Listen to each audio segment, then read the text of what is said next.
It's important for everyone to recognize that it's not just about business, but it's about humans treating each other like humans. And Janelle, I think you've done a really good job of selecting for partners who are just cool people we enjoy supporting, and vice versa.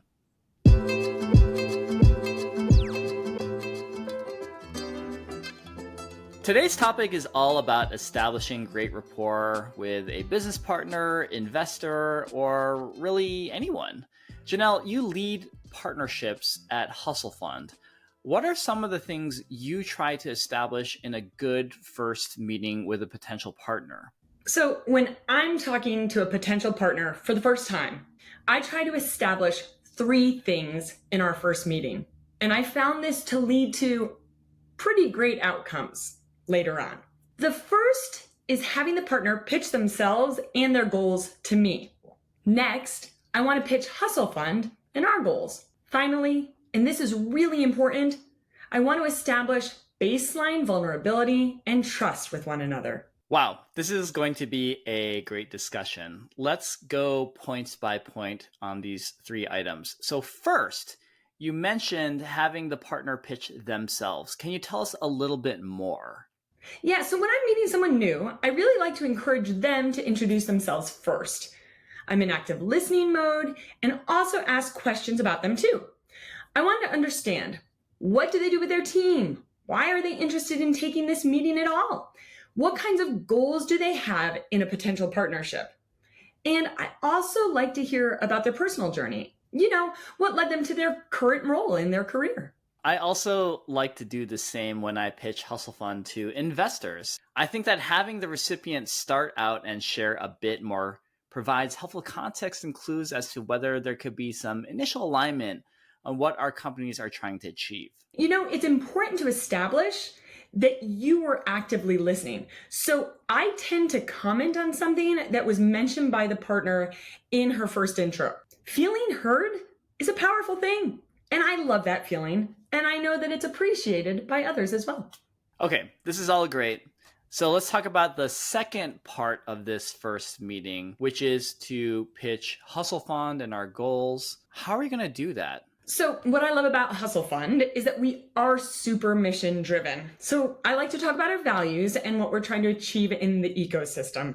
And I highlight details about what we do that I've heard that this partner might be most interested in, might be most relevant. It's also important for me to introduce myself as well.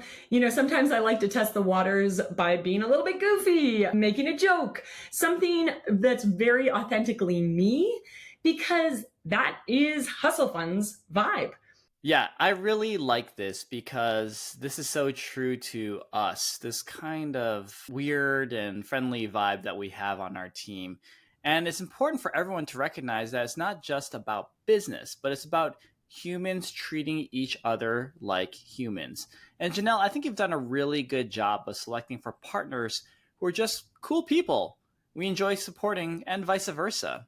Yeah, I think this is really important, and it's a good indicator of the potential of a long-term partnership, which is what we want to establish. In that vein, let's talk about that third thing that really matters to us, which is establishing vulnerability. This is music to my ears, this third point, because I think that this is actually how I am trying to live my life today. I think I told you at one point, Janelle, that there's a Buddhist phrase that I try to live my life by, which is, when you bow to the mirror, the reflected image bows back.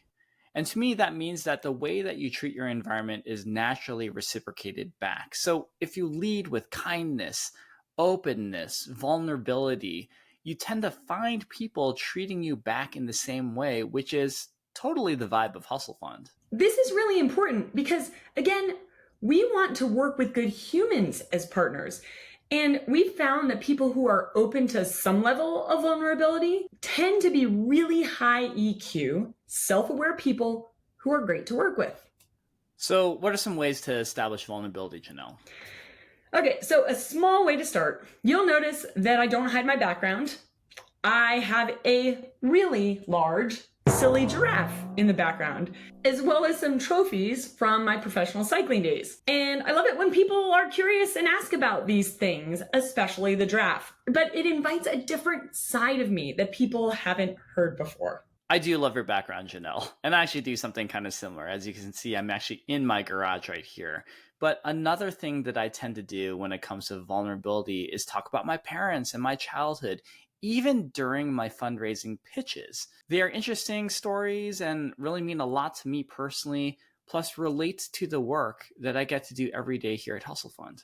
These may seem like small things, and you don't need to get so vulnerable in your first meeting to reveal your deepest, darkest secrets, but trial ballooning at least a few things that reveal your character and seeing whether they get reciprocated in moments when you do speak to someone who is open to being open as well, it just bodes well that this is going to be a good partner. Janelle, it's been super fun sharing notes about how we try to establish rapport in our first meetings. I think that these 3 principles work so well. So first, starting by having the partner introduce themselves, then making your own introduction for you and your company, and then trying to establish in the course of this conversation some baseline vulnerability. These are the ingredients for a great partnership. Eric, I think we should do another episode about what happens after that first meeting. Uncapped Notes listeners, we'll get to that one soon. Until then, I hope you subscribe to the Founder Playbook, our tactical newsletter on startup advice for new founders. We'll flash that link right now and share it in the show notes below. See you next time.